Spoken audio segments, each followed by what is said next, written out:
কঁকালৰ বিষ কিয় হয় আৰু ইয়াৰ প্ৰতিকাৰ কি? দৈনন্দিন জীৱনত কাম-কাজ পৰিচালনা কৰাৰ সময়ত বহুতে কঁকালত বিষ অনুভৱ কৰে। বহুতে এই বিষ লৈয়ে কাম কৰি থাকে। দীৰ্ঘদিন ধৰি এনেদৰে বিষত আক্ৰান্ত হোৱাৰ পিছত যদিহে উপযুক্ত চিকিৎসা নকৰে, পৰৱৰ্তী সময়ত বিষে জটিল ৰূপ ধাৰণ কৰিব পাৰে।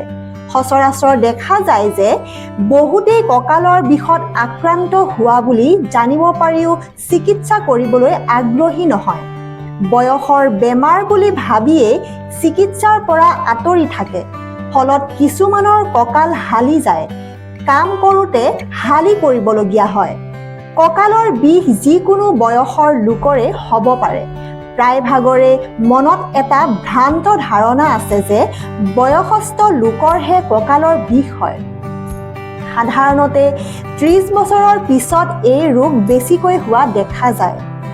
সাধাৰণতে যিসকল লোকে বেছিকৈ ঘূৰা-ফুৰা কৰে তেওঁলোকৰ এই ৰোগ বেছিকৈ হয়।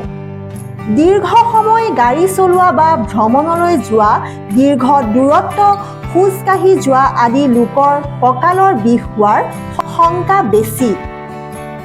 তদুপৰি বেছি সময় বহি থাকিলেও এনে সমস্যাই গ্ৰাস কৰি উঠিব পাৰে। পুৰুষ-মহিলা সকলোৱে এই ৰোগত আক্ৰান্ত হয়। অৱশ্যে অভিজ্ঞতাৰ পৰা এইটো ক'ব পাৰি যে পুৰুষ-মহিলাৰ ভিতৰত তুলনামূলকভাৱে পুৰুষসকল বেছিকৈ আক্ৰান্ত হয়। কাৰণ ৮০% লোকৰ কঁকালৰ বিষৰ অন্যতম কাৰণ হিচাপে দেখা যায় লাম্বাৰ স্পণ্ডেলচিছ। কিছুমান কাম অপ্ৰয়োজনীয়ভাৱে হাউলি কৰাৰ ফলত কঁকালত খামুচ মাৰি ধৰাৰ দৰে অনুভৱ হয়। ইয়াৰ পিছতেই কঁকালৰ বিষ আৰম্ভ হয়। ইয়াৰ বিপৰীতে বেছি ওজন দাঙিলেও হঠাতে কঁকালৰ বিষ হোৱা দেখা যায়। অন্যহাতে যিকোনো আঘাতৰ বাবেও কঁকালৰ বিষ প্ৰধান কাৰণ হ'ব পাৰে। কঁকালৰ বিষৰ অন্যতম কাৰণ কোষ্ঠকাঠিন্য। অৱশ্যে এই বিষয়ে বহুতেই জ্ঞাত নহয়। কোষ্ঠকাঠিন্য মানে হ'ল পেটৰ ৰোগ। ইয়াৰ পৰোক্ষ প্ৰভাৱ পৰে কঁকালৰ ওপৰত। ইয়াৰ বিপৰীতে যদিহে মহিলাসকলৰ মাহেকীয়া অনিয়মীয়া হয় তেতিয়াহ'লে কঁকালৰ বিষ হোৱাৰ শংকা থাকে। অস্টিঅ'পৰোচিছ ৰোগৰ বাবে কঁকালৰ বিষ আৰম্ভ হয়। বিশেষকৈ বয়সস্থ লোকৰ ক্ষেত্ৰত এই সমস্যাই ঘাইকৈ গ্ৰাস কৰি উঠে। হাড়ৰ সংক্ৰমণৰ বাবেও কঁকালৰ বিষ হোৱাৰ অন্যতম কাৰণ। যেতিয়া হাড়ত সংক্ৰমণৰ উপৰি টিবি আদি হয় তেতিয়া লাহে লাহে কঁকালৰ বিষ হ'বলৈ ধৰে। মেদবহুলতাও হ'ব পাৰে কঁকালৰ বিষৰ অন্যতম কাৰণ। আজিকালি শিশুসকলৰ মাজত মেদবহুলতাৰ প্ৰৱণতা বৃদ্ধি পাইছে। হাড়ৰ গঠন অস্বাভাৱিক হ'লে কঁকালৰ বিষ হয়। কিছুমান হাড়ৰ জন্মগতভাৱে ক্ৰুটি থাকে। এনে ক্ৰুটিৰ ফলত বিষ হোৱা দেখা যায়। লক্ষণসমূহ কি জানেনে আপুনি? যদি নাজানে ভিডিঅ'টো সম্পূৰ্ণকৈ চাওক। তাৰে প্ৰথমটো হৈছে কঁকালৰ তলৰ অংশত বিষ হোৱাটো এই ৰোগৰ অন্যতম লক্ষণ। অৱশ্যে এই বিষ কেতিয়াবা কঁকালৰ উপৰি ভৰি আদিলৈ সম্প্ৰসাৰিত হ'ব পাৰে। কেতিয়াবা এই বিষ হাতলৈকে সম্প্ৰসাৰিত হোৱা দেখা যায়।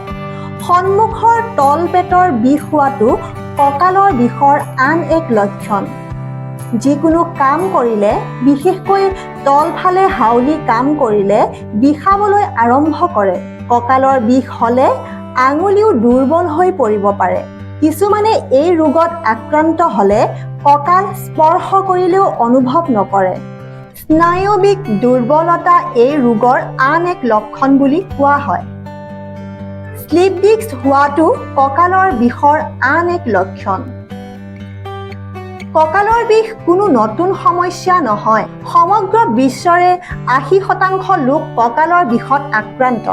সমগ্ৰ বিশ্বতে ১৫% কৰ্মৰত লোকে ছুটী ল'বলগীয়া হয় কঁকালৰ বিষত আক্ৰান্ত হোৱা বাবে। তদুপৰি উল্লেখ্য যে এই লোকসকলৰ ভিতৰত অধিকাংশই ৪৫ বছৰৰ ভিতৰত।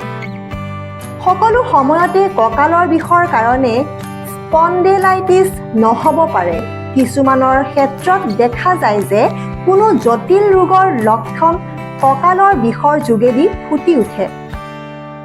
বিশেষকৈ কেঞ্চাৰ আদি ৰোগ হ'লে এনেবোৰ সমস্যাই গা কৰি উঠিব পাৰে। ইয়াৰ মূলতে হ'ল হাড়ৰ পৰিৱৰ্তন। বয়স বৃদ্ধিৰ লগে লগে হাড়ৰ ক্ষয় হ'বলৈ আৰম্ভ কৰে। আমাৰ কঁকালত যি হাড় থাকে তাক কোৱা হয় লেম্ব'চাক্ৰেল স্পাইন। ইয়াৰ ভিতৰত থাকে 5টা সৰু সৰু খণ্ড। এই সৰু সৰু খণ্ডবোৰৰ ভিতৰত ডিস্ক থাকে। এই ডিস্কৰ অৱস্থিতিৰ পৰিৱৰ্তন হ'লে স্লিপ ডিস্কৰ সমস্যাই গা কৰি উঠে। গৰ্ভৱতী মহিলা সাধাৰণতে এই ৰোগত বেছিকৈ আক্ৰান্ত হোৱা দেখা যায়, কিয়নো এই সময়ত তুলনামূলকভাৱে শৰীৰৰ ওজন বৃদ্ধি পায়। শৰীৰৰ ওজন বৃদ্ধি পোৱা বাবে বহা, শোৱা আদিৰ ক্ষেত্ৰতো সমস্যাৰ সন্মুখীন হয়। ভালদৰে পোন হৈ বহিব নোৱাৰে অথবা পোন হৈ খোজ কঢ়াটো সমস্যাৰ সৃষ্টি হয়।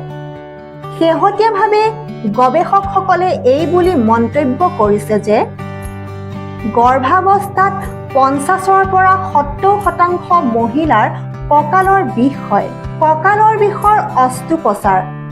কঁকালৰ বিষত আক্ৰান্ত হ'লে যে অস্ত্ৰোপচাৰ কৰিবই লাগিব তেনে কোনো কথা নাই।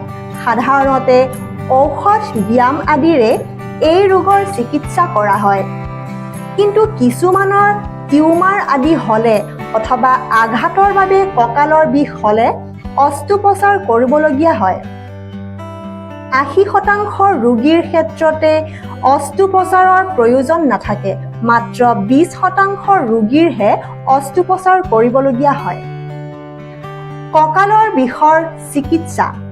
নিয়মীয়াকৈ ব্যায়াম কৰিলেই কঁকালৰ বিষৰ পৰা হাত সাৰিব পাৰি। পৰৱৰ্তী সময়ত ফিজিঅ'থেৰাপিৰ প্ৰয়োজন হ'ব পাৰে। যদিহে এইবোৰ কৰাৰ পিছত প্ৰয়োজন হয় তেতিয়া অস্ত্ৰোপচাৰ কৰিব লাগে। কিছুমানৰ আকৌ বিকল্প চিকিৎসাৰ দ্বাৰাও উপশম লাভ কৰাটো সম্ভৱ হয়।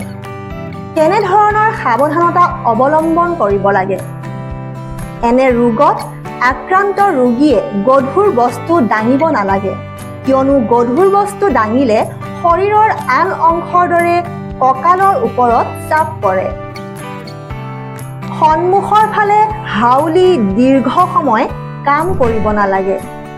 সদায় পোন হৈ বহিব লাগে। থিয় হওঁতেও একেই অৱস্থাত থাকিব লাগে। চিকিৎসকৰ পৰামৰ্শ নোলোৱাকৈ কেতিয়াও পেইন কিলাৰ বা বিষ নিবাৰক ঔষধ খাব নালাগে। শোৱাৰ সময়ত গাৰু ব্যৱহাৰ কৰিব নালাগে।